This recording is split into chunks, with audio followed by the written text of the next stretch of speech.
අලුත් අවුරුද්දක් පටන් ගන්නවත් එක්කම ඉතාලි ජාතිකයින් වගේම ඉතාලියේ ජීවත්වන බොහෝ දෙනෙක් උනන්දුවෙන් සොයා බලන දෙයක් තමයි අලුතින් අයදුම් කරන්න පුළුවන් සහන සහ දීමනා මොනවද කියන එක. ඉතින් හැම අවුරුද්දකම වගේ 2025 අවසානයේදීත් කලින් ලබා දුන් සමහර දීමනා නැවත ලබා දීමක් සිදු නොකරන අතර සමහර දීමනා 2026 වසරටත් පාර්ලිමේන්තුවේ සනාථ වී තියෙනවා. ඒ අතර අඩු ආදායම්ලාභී පුද්ගලයින්, දරුවන් ඉන්න පවුල්, නිවාස අලුත් වැඩියා කිරීමට බලාපොරොත්තු වන පුද්ගලයින් ඇතුළු බොහෝ දෙනෙක්ට ලැබෙන සහන දීමනා රැසක් ඉදිරිපත් වී තියෙනවා. ඉතින් මේ වීඩියෝවෙන් කෙටියෙන් සහ සරලව දැනගමු ඒ දීමනා මොනවද කියලා.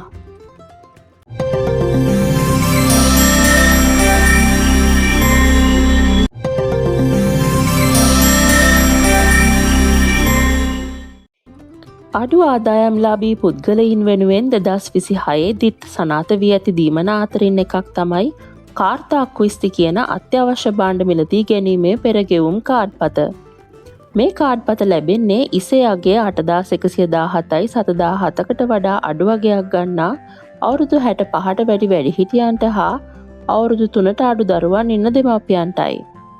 සෑම මාස දෙකකටම සැරයක් ආහාර, බෙහෙත්, බිල් ගෙවීම් සඳහා යුරෝ 80ක මුදලක් ලැබීම මෙයින් සිදුවෙනවා.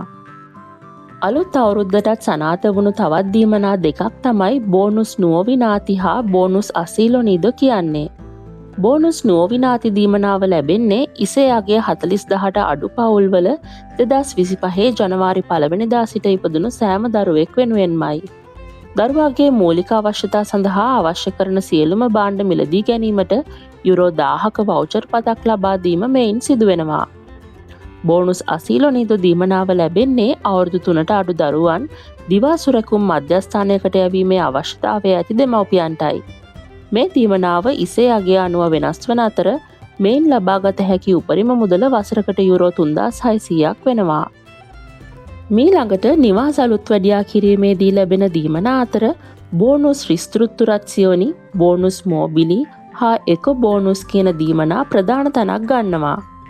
මේ දීමනා තුනම තමන් දැනට ජීවත් වන ප්‍රධාන නිවස හෝ තමාට අයිති වෙනත් නිවසක් අලුත් වැඩියා කිරීමේදී හා එම නිවස සඳහා භාණ්ඩ මිලදී ගැනීමේදී අයදුම් කිරීමේ හැකියාව තියෙනවා.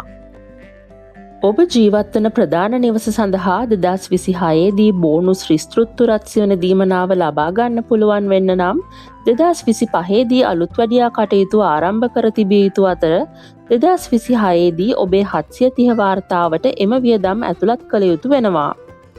එවිට ඔබේ වියදමින් යුරෝ 96000ක් සඳහා 50%ක් නැවත ලබා ගැනීමට හැකියාව ලැබෙනවා. ඒ සමගම බෝනුස් මෝබිලි දීමනාවෙන්ද එම අලුත් වැඩියා කළ නිවසට භාණ්ඩ මිලදී ගැනීමේදී උපරිම යුරෝ 5000ක් සඳහා 50%ක් නැවත ලබා ගැනීමේ අවස්ථාව ලැබෙනවා. මේ දීමනා ඔබ 730 වාර්තාවට ඇතුළත් කරන්නේ ඔබ ජීවත්වන ප්‍රධාන නිවසට නොවී ඔබට අයිති වෙනත් නිවසකට නම් ඔබට මේ දීමනාවෙන් ලබාගත හැකි වන්නේ 36ක ප්‍රමාණයක් සඳහා පමණක් වන බවත් මතක තබා ගන්න. කෙසේ වෙතත් 2025 වසරේ සියලුම අලුත් වැඩියා හා ප්‍රධාන ගෘහ භාණ්ඩ මිලදී ගැනීමේ ගෙවීම් වල බිල්පත් ළඟ තබා ගැනීම මේ දීමනා අයදුම් කිරීමේදී වැදගත් වෙනවා. ඒ වගේම 730 හරහා මේ දීමනාවල මුදල් ලැබීම එකවර සිදු නොවන අතර අවුරුදු කීපයක් ඇතුළත කොටස් වශයෙන් එම මුදල ලැබීමට සැලැස්වෙන බවත් මතක තබා ගන්න. ඉතාලි රජයෙන් දැනුම් දෙන විදිහට මේ නිවාස සඳහා ලැබෙන දීමනාවල 50%ක් දක්වා දීමනාව ලැබෙන්නේ 2026 අවුරුද්ද සඳහා පමණක් වන අතර 2027 දී ඒ 36ක් දක්වා පහළ දැමීමක් සිදු වෙනවා.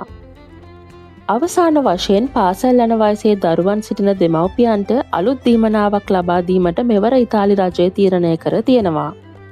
ඒ තමයි ද්විතීක අංශයේ ඉගෙනුම ලබන වයසේ දරුවන් ස්කෝල පරිතාරියා වර්ගයේ පාසලකට ඇතුල් කිරීම වෙනුවෙන් යුරෝ 1500ක මුදලක් ලබා ගැනීමට සැලැස්වීම. මෙය ලබා ගැනීමට පවුලේ ඉසේ අගය යුරෝ 30000කට වඩා අඩු විය යුතු බවත් ඔවුන් දැනුම් දෙනවා. මේ අලුත් දීමනාවට අමතරව මීට කලින් අවුරුදුවල පෙළපොත් මිලදී ගැනීම සඳහා ලබා දුන් බෝනුස් ලීබ්‍රි දීමනාවත් පාසල් ළමුන් වෙනුවෙන් 2026 දීත් ලබා දෙන බවට තහවුරු කරනවා. ඉතින් මේ තියෙන්නේ 2026 වසරට දරුවන් වෙනුවෙන් අඩු ආදායම්ලාභී පුද්ගලයින් වෙනුවෙන් නිවෙස් අලුත් වැඩියා කිරීම වෙනුවෙන් ඉතාලි රජය මේ වන විටත් තහවුරු කර ඇති ප්‍රධාන දීමනායි.